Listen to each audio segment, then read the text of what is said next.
नमस्कार प्यारे बच्चों, एक बार फिर से स्वागत है आपका आपके अपने YouTube चैनल हिंदी संसार में। लेकिन इस बार बच्चों हम आपके लिए हिंदी का नहीं बल्कि संस्कृत का वार्षिक पाठ्यक्रम लेकर आए हैं, क्योंकि फर्स्ट टर्म का एग्जाम आप सभी का ओवर हो चुका है और सेकंड टर्म के एग्जाम की तैयारी के लिए जरूरी है आपका सिलेबस से परिचित होना। तो आज आप लोगों के लिए संस्कृत का सिलेबस और कौन सा प्रश्न कितने नंबर का आएगा, कुल कितनी प्रश्न संख्या होगी, इन सभी प्रश्नों का समाधान करने के लिए ये वीडियो आपके लिए हम लेकर आए हैं। तो चलिए शुरू करते हैं।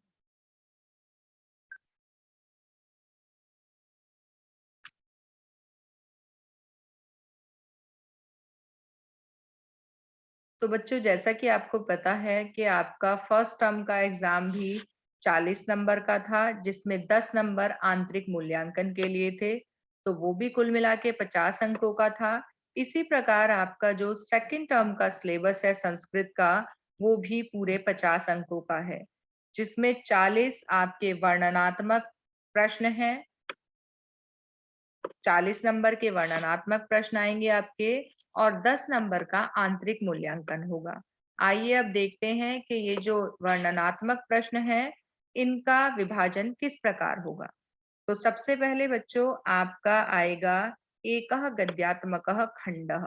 इसका मतलब क्या है कि एक गद्य खंड आएगा आपका और उसमें से प्रश्न पूछे जाएंगे, और वो कितने नंबर का होगा। अपठित आपका गद्य खंड आएगा, वो पूरे 10 नंबर का होगा।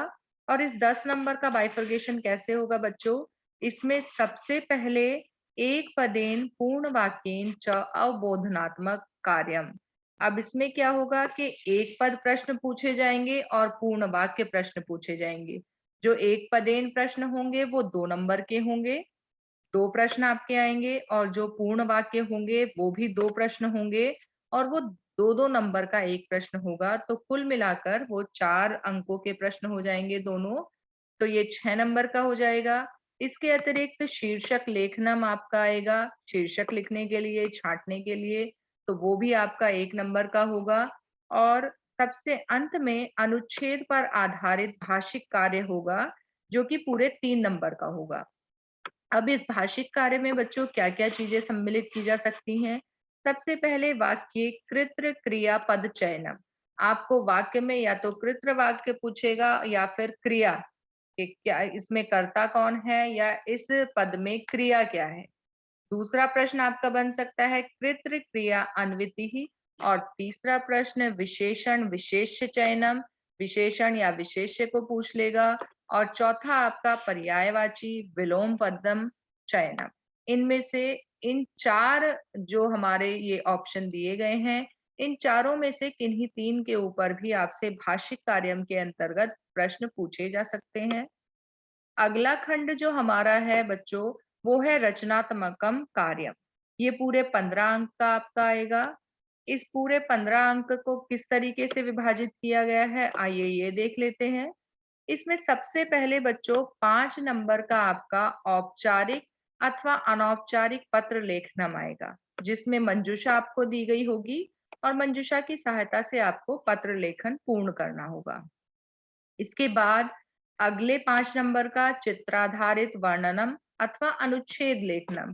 चित्र पर आधारित आपको वर्णन करना है या फिर अनुच्छेद लेखन आपको करवाया जाएगा। जो अगला प्रश्न है उसमें हिंदी भाषायाम आंग्ल भाषायाम व लिखितानाम पंच सरल वाक्यानाम संस्कृत भाषायाम अनुवादः। ये भी 5 आपको संस्कृत में सरल वाक्य बनाने हैं, वो भी 5 नंबर के हो जाएंगे। तो कुल मिलाकर जो रचनात्मक कार्य है बच्चों, वो पूरे 15 नंबर का हो जाएगा। इसमें 3 प्रश्न, तीनों 5-5 नंबर के। इसके बाद हमारा अगला जो खंड आता है बच्चों, वो है पठित अवबोधनम। जो पठित अवबोधनम है वो भी पूरे 15 अंक का है। अब ये किस प्रकार से 15 अंक का बनता है हमारा, ये देखते हैं। इसमें जो पहला प्रश्न हमारा है गद्यांशम अधिकृत्य अवबोधनात्मक कार्यम। इसमें क्या है बच्चों कि आपसे प्रश्न पूछे जाएंगे, आपको गद्यांश दिया जाएगा, आपकी किताब में से ही जो पाठ हैं उनमें से कोई भी एक गद्यांश दे दिया जाएगा और उसमें से प्रश्न पूछे जाएंगे। जो प्रश्न पूछे जाएंगे वो 3 नंबर के होंगे। और प्रश्नों में एक पदेन भी होगा, पूर्ण वाक्य भी होगा और भाषिक कार्य भी होगा।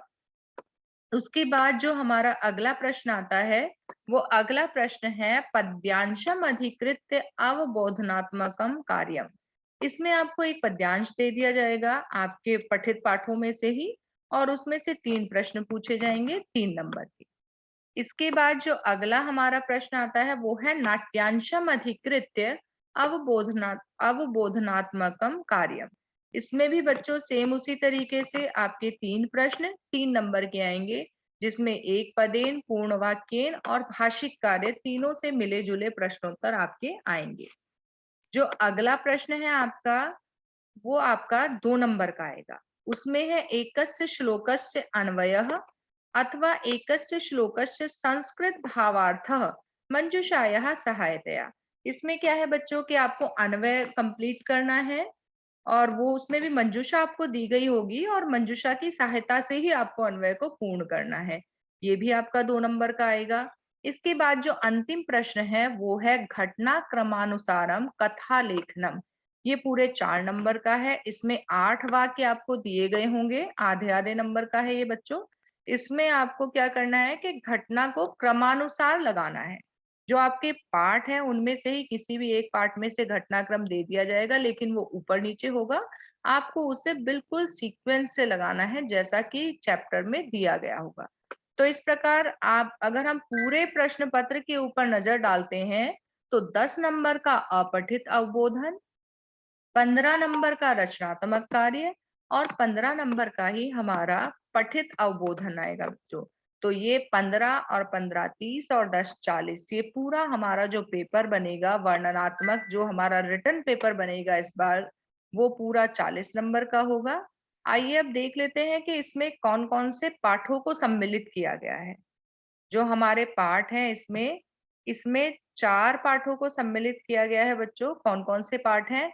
षष्ठः, सप्तमः, अष्टमः और नवमः। यानी आपके पाठ 6, 7, 8, 9, ये चारों पाठ आपके इसमें सम्मिलित किए गए हैं। सुभाषितानि, सौहार्दम, प्रकृतेः शोभा, विचित्रः साक्षी और सूक्तयः। ये चारों ही पाठ आपके इसमें सम्मिलित किए गए हैं सेकंड टर्म में। इन सब के अतिरिक्त 10 नंबर का आपका आंतरिक मूल्यांकन होगा, और वो सभी मिलाकर आपका पूरा जो प्रश्न पत्र होगा बच्चों, वो पूरे 50 नंबर का होगा। तो उम्मीद करती हूँ बच्चों आपको आपका प्रश्न पत्र किस प्रकार किन किन अंकों में विभाजित होगा, कौन सा प्रश्न कितने नंबर का आएगा, कुल प्रश्नों की संख्या क्या होगी, और सिलेबस में कौन कौन से पाठ दिए गए हैं, ये सब आपको अच्छे से समझ में आ गया होगा। अगर आपको ये वीडियो अच्छी लगी है या आपके लिए जरा भी उपयोगी है, तो आप इसे लाइक करिएगा बच्चों, शेयर करिएगा अपने दोस्तों के साथ, जिससे वो भी इसका लाभ उठा सकें, और चैनल को सब्सक्राइब जरूर करिएगा। अब मिलते हैं अगली वीडियो में, तब तक के लिए खूब पढ़ें, खूब बढ़ें। धन्यवाद।